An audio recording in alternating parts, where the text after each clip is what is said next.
민수기 1장에서는 각 지파별로 전쟁에 나갈 만한 20세 이상이 되는 남자의 수를 계수했다고 했습니다.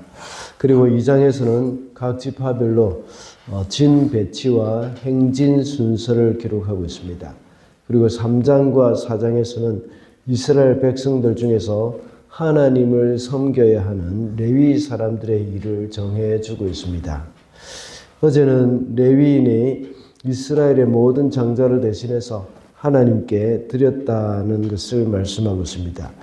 이렇게 해서 이스라엘 민족 중에 레위 지파를 특별하게 구별하신 하나님이 우리가 이들을 사용하셨다는 것을 우리가 알 수가 있죠.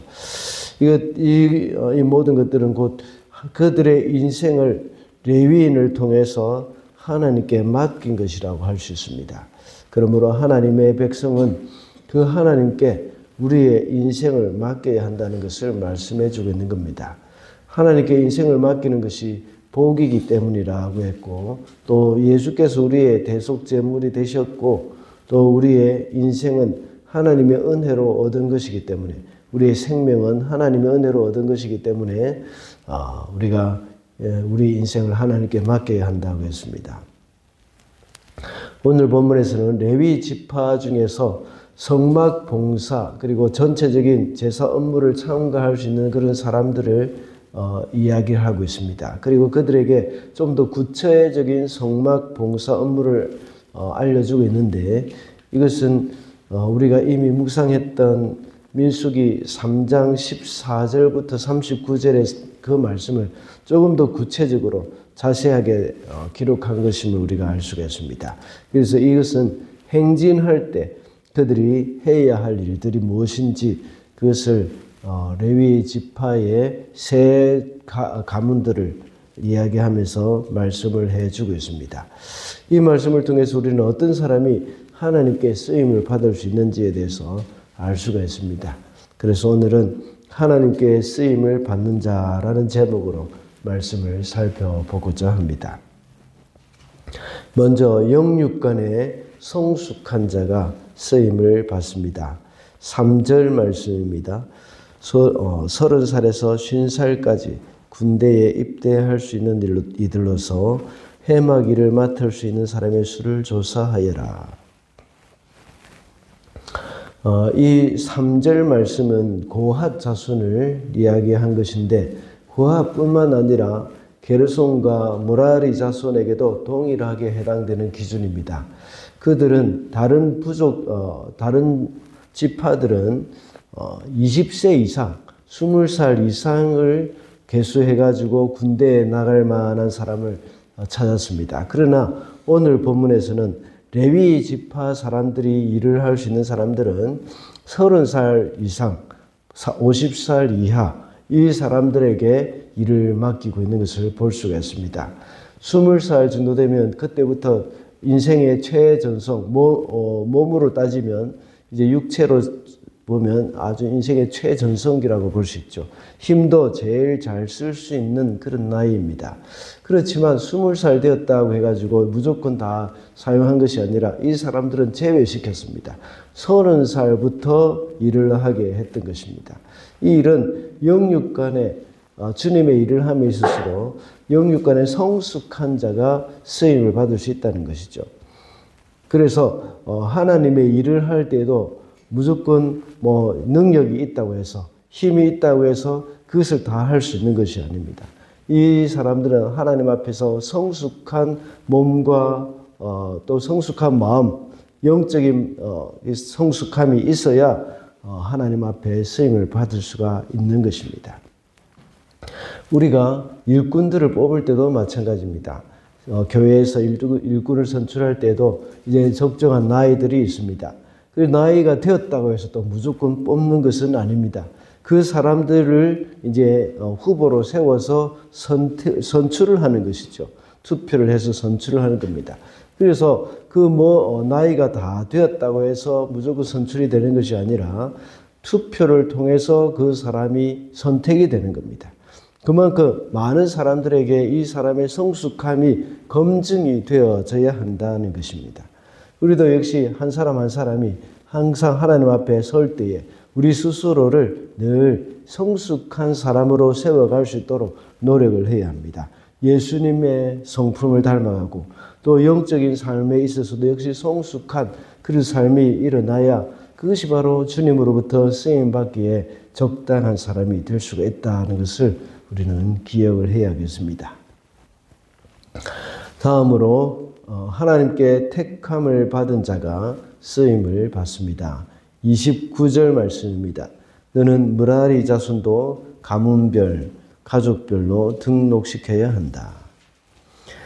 방금 읽은 29절뿐만 아니라 2절에서는 고핫 자손에 대해서 또 22절에서는 게르손 자손에 대해서 말씀할 때도 똑같이 그 자손도 가문별, 이제 가족별로 등록시켜야 한다고 말씀하고 있습니다.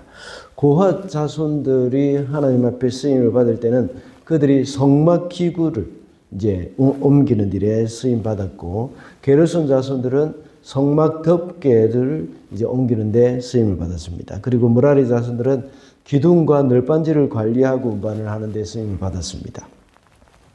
하나님께서 이런 사람들을 택하셔서 일을 맡기신 것입니다. 오늘 본문에 보면 고핫 자손이 먼저 나옵니다. 고핫 자손이 먼저 나와서 가장 중요하게 우리가 여겨지는 성물들, 언약궤를 비롯해서 떡상과 등잔 그리고 향단 이런 것들과 기타 성막 기구들을 옮기는 일을 맡게 되었습니다. 그런데 고핫 자손은 이 레위 자손의 차남입니다. 그 장남이 게르손인데 이 게르손이 두 번째로 나오고 고핫이 첫 번째로 나옵니다. 이것은 바로 하나님께서 장남이라고 해서 무조건 게르손을 쓰신 것이 아니라 먼저 또 세우신 것이 아니라는 것이죠. 그 차남인 고핫이 또 하나님께 먼저 불림을 받았고 또 그 사람들이 가장 중요하게 여김을 받는 언약궤와 또 다른 성막 기구들을 옮기는 것을 우리가 볼 수가 있습니다. 이것은 바로 하나님께서 그저 무조건적으로 택하신 것입니다. 하나님께서 선택하셔서 이 사람들에게 중요한 일을 맡기신 것이죠. 하나님께서 쓰시려는 사람은 인간의 생각이나 가문의 서열과 상관없이 하나님이 그냥 선택하셔서 사용하시는 겁니다. 우리가 감사하게 여겨야 할 것은 이방인이고 죄인이었던 우리를 하나님이 선택하셔서 하나님의 자녀로 삼아주신 것입니다. 그뿐만 아니라 주님의 복음을 위해서 우리를 쓰시는 것입니다. 어떤 사람들은 귀히 쓰는 그릇으로 쓰시는가 하면 어떤 사람은 그렇지 않을 수도 있습니다. 어떤 사람은 금그릇으로 쓰시는가 하면 어떤 사람은 질그릇으로 쓰시기도 하십니다. 그러나 중요한 것은 우리가 하나님 앞에서 정결한 삶을 사는 것입니다. 아무리 금그릇이라고 하더라도 깨끗하지 못하다면 그 그릇은 사용하지 않는 것이죠.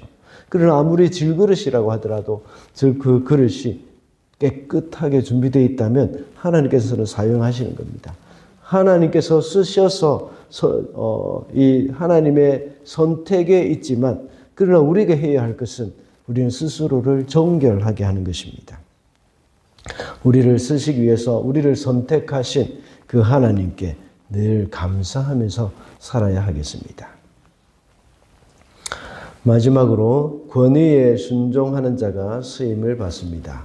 19절, 27절, 33절까지인데 한 절만 읽겠습니다. 19절만 제가 읽겠습니다.